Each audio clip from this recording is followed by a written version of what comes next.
Good morning to you all, everybody. It's been a sleepy Saturday for me, so I'm waking up and just got back from a run, so I'm a little perked up but kind of tired, so bear with me. In our series, I've been going over kind of different aspects about being an author, challenges that I've faced that I've been wanting to overcome. One of the biggest ones that I've always wanted to overcome is just gender. It's really hard for me to write characters that are female, mostly because I'm not a female.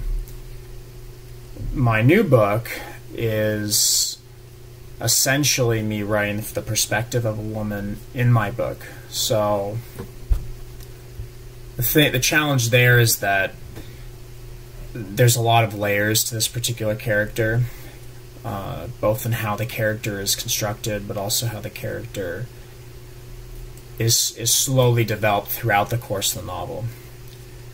In the beginning, the character is very robotic because she's a robot, but slowly as the story progresses, she gets gradually more and more human.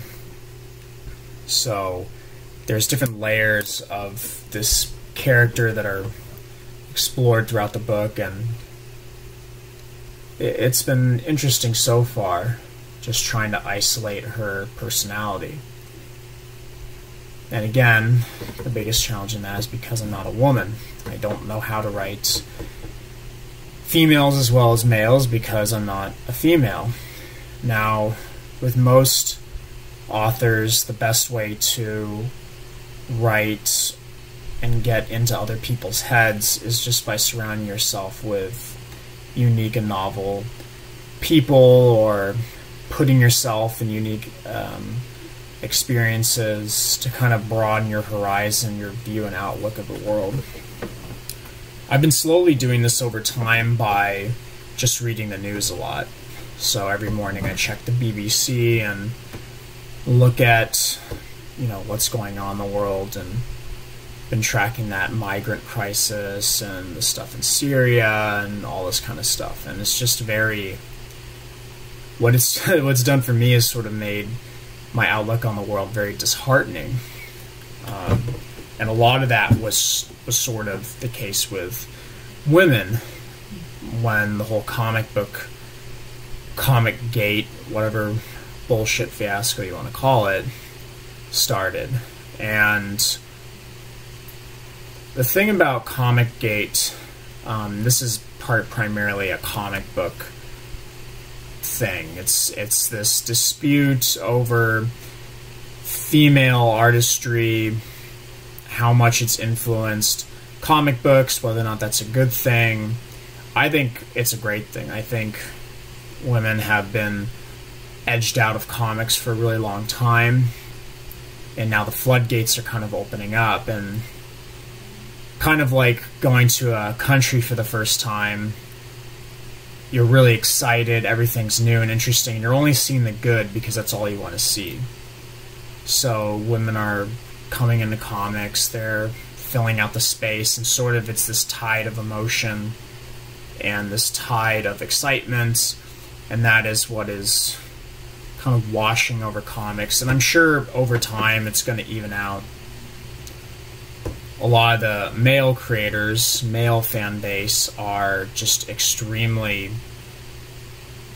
opposed to this new wave of creator-oriented comics, where these mainline characters are being put in the hands of women, and they're just kind of doing what they've always wanted to see these characters do. And the males don't like it because they can't identify with it anymore. But when you consider that women are reading more comics now than ever, and the predominant fan base is all women, and they're reading these books that are essentially male fantasies, it kind of doesn't really jive with them that much. So that's been sort of the thing that's been troubling for a lot of female creators, and that they don't feel they are being personally represented in comics, and then also males feel they're being alienated because they got used to seeing the same thing all the time, and the second something different happens, they freak out. Which is just kind of silly, in my opinion, but anyways. With gender in writing, the hardest aspect about writing gender, I've always felt, is trying to gauge how much I am putting myself into a character. So that sounds kind of vague, but what I mean is that there was a character in my first book named Moore, and Moore was the sister of the main character, and she is a very predominant companion in the first part of the book. A lot of this wasn't really planned because I never written a full-length novel before, so I just kind of had this very organic setup where she was just with the main character Khan for the first probably fourth of the novel, and then she disappears for a good portion of it during the middle and then comes back at the end. And the thing about Moore is that the way I was writing characters up until this point was I was pretending that I was hearing certain actors and actresses in my head. I believe I used Cate Blanchett as the model for Moore, so I was kind of imagining in my head Cate Blanchett in all the movies I've ever seen her in, sort of pretending to be Moore, and that sort of helped me write this book. So the problem with doing that is I'm still basing gender off of a stereotype. And that's really the biggest thing, is that when you're making a realistic character that isn't your gender, you're sort of pulling from all these outside experiences. You're pulling from these archetypes, really.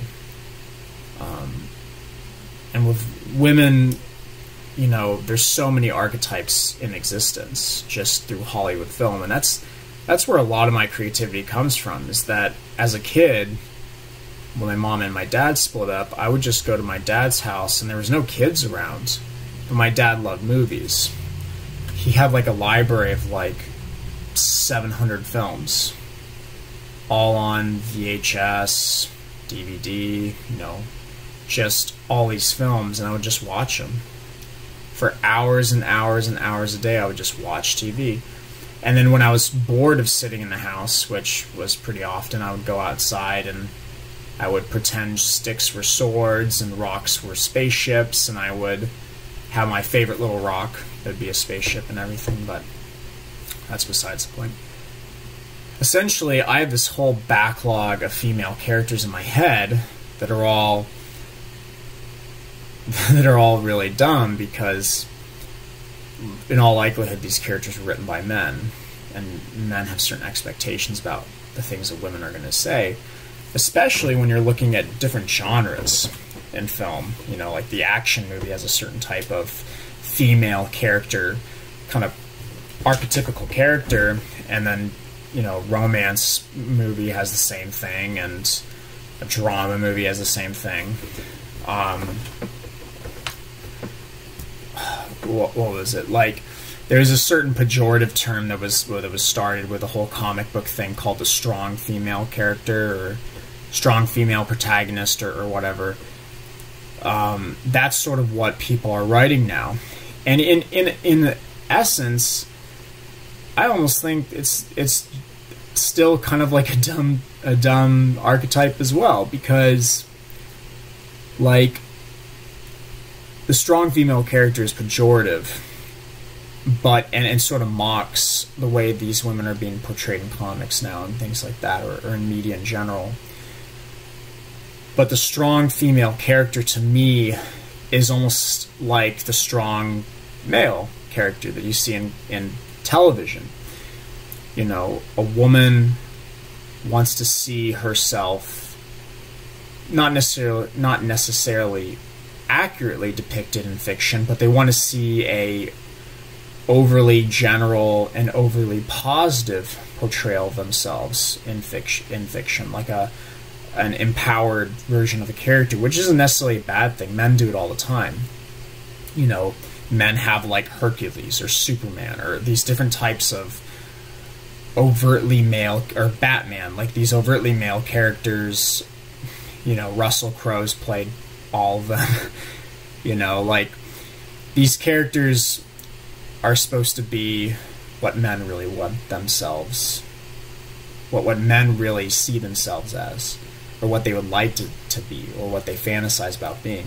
And I think the same is equal for female characters as well. I think when females write characters, they're really writing themselves as the way they think they should be. Which, again, is not a bad thing. Men do it all the time. Why, when females do it, it's not like they're females are any more honest than men are. We all have our problems. We all have our personality deficiencies. So females are probably going to write these characters the way that they want to see themselves. And being a good author is sort of walking that fine line between the two extremes of the overly, you know, the female that is maligned or is just a plot point, or the sexy lamp, as you know, the Bechdel test was sort of constructed around. There's that, and then there's the other one, the positive, the generally positive female portrayal of a character. And, you know, the best way to show off a character, the best way to portray a character, really, is just to be honest. I made more very strong up front. I mean, essentially, in my first book, she was very strong up front. She was very assertive and kind of forthcoming. And a lot of the people that read my book were like, oh, that's really cool. She's a great character and everything.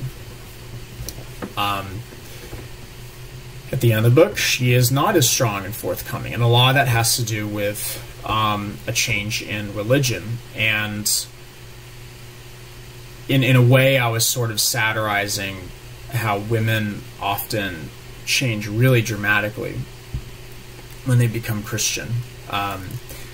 You know, a lot of it is just, you know, looking the part. A lot of it is just this childlike innocence of thinking, well, you know, I've never done this before. I think this is what I should do, and I think I should be meek and all that. I don't know. She was a very complicated and tough character to write at first, because I wanted to write a strong female protagonist, and at the end she becomes she's inverted. She becomes this inverted character where she's no longer strong, she's no longer forthcoming. Now she's just this, you know, whatever kind of character. But a lot of that was intentional. A lot of that was me wanting to see what her brother would think when he comes back, or when he, you know, a year later after living at this settlement, she's very religious now. How does he feel about that? Because he's not religious at all. That was my intention of that. But with my new book, writing this new character, I feel sort of at a crossroads of how to depict my new female character, because I don't really know what she wants yet.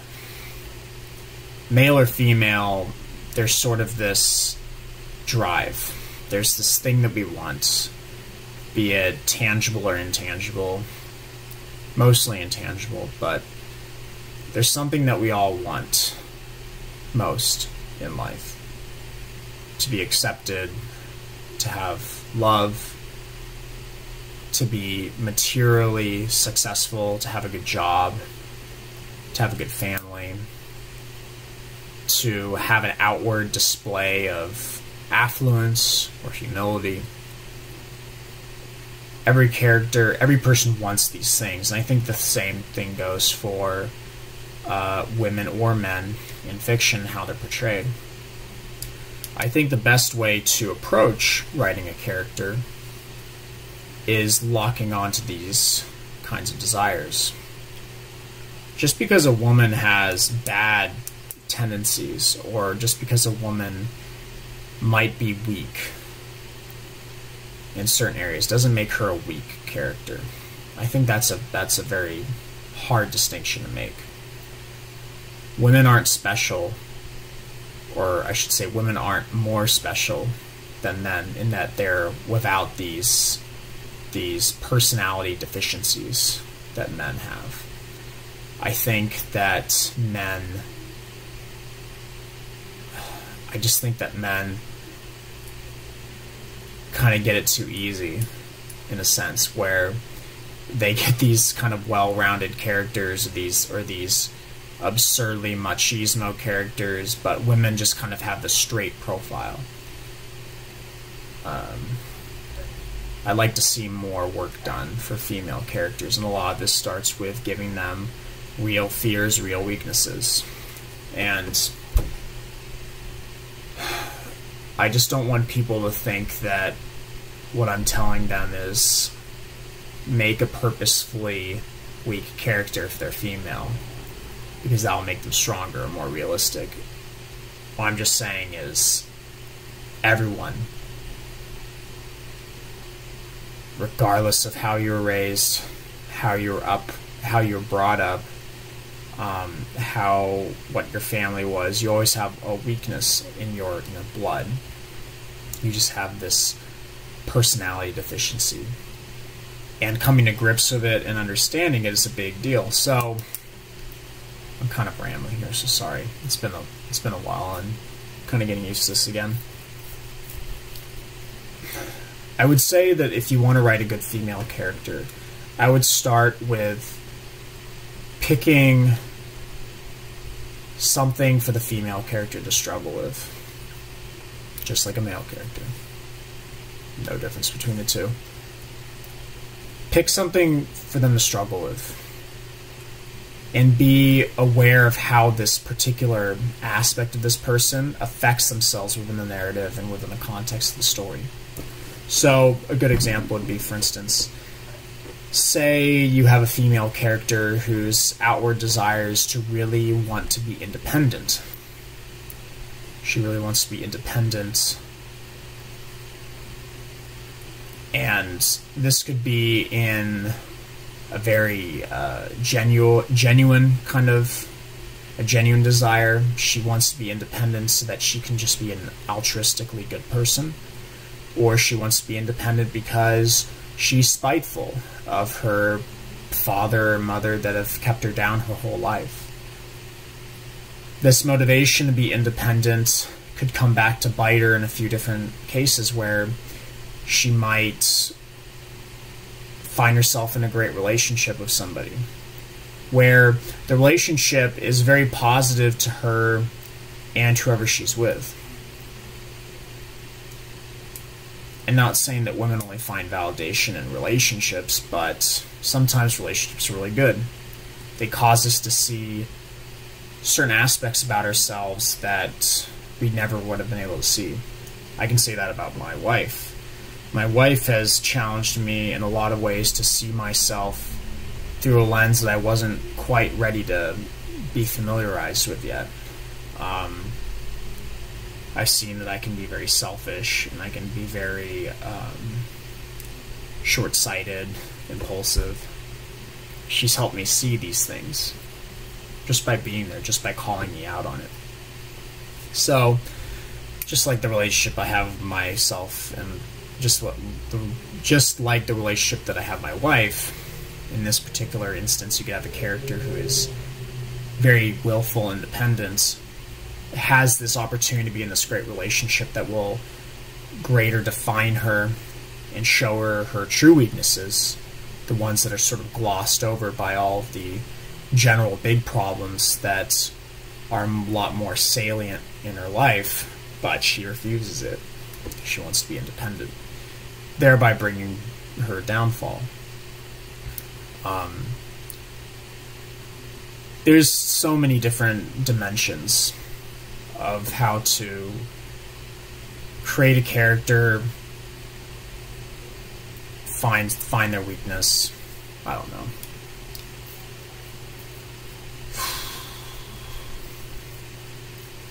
I've done about 4 videos this morning, so I'm reluctant to erase this whole one and start over again, but you know, we all have to start somewhere. Anyways, the best thing I can recommend is when you start a book, understand where your plot's going, build your characters, make an outline of them, because they're always going to change. You're never going to follow your outline going throughout your book. And specifically with your characters, as far as female characters in general, understand that there's going to be certain dimensions you can assign to them. You can assign dimensions to your male characters and female characters with the expectation that as your story progresses, you can sort of use them as guides to match, you know, if this character gets in this particular situation, this is how they're going to react, because their default personality is sort of centered around this primary dynamic of what this character is.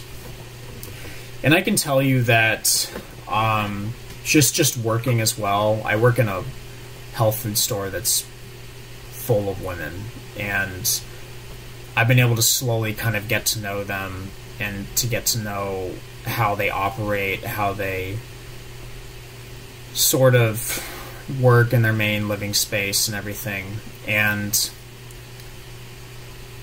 I've seen the whole gamut. I've seen just really positive things, really cool things. I've seen also really negative things. So I've sort of been able to get this well-rounded experience of just this one microcosm. So if you work with a lot of women, that's not really your sample population. It's usually want to get a little more broader than that. But at least in my situation, it's a bit of an interesting microcosm. So I've been able to understand and get a feel of certain women that I work with and everything. So and it's helped me write a little bit better. All is to say, if you write a female character, just be aware that no one's perfect, including, you know, the stereotypical social justice warrior depiction of a woman, just like you'd get a stereotypical portrayal of a chauvinist's opinion of a woman who hates women and wants to see them as sex objects and whatever. Like, these are bad ways to view women in general. It's never good to look at an extreme of a woman. So what I would say is be very fair in your depiction of females. Understand that there are really worthy characteristics of women that men just, I guess, don't really hold a candle to, because there's certain ways that my wife has been very nurturing and loving to me that I don't think many of my guy friends would ever be able to do, even in terms of a friendship. So I just kind of encourage you all to make the best of your female characters. Understand that every person sees themselves in a certain light. Men want to see themselves as strong, not weak. Women want to see themselves as independent and not confined by a patriarchal society that has been ruling over them and deciding for them how their lives should go via society or religion or gender politics.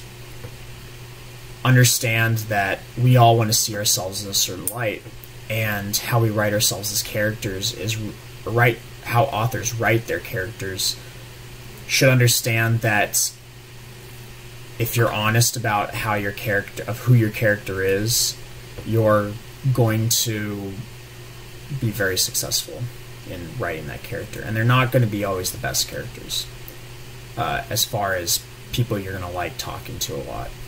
Some characters are really mean and cruel, and that's because there's really mean and cruel people in the world sometimes, and you just kind of have to learn to deal with them.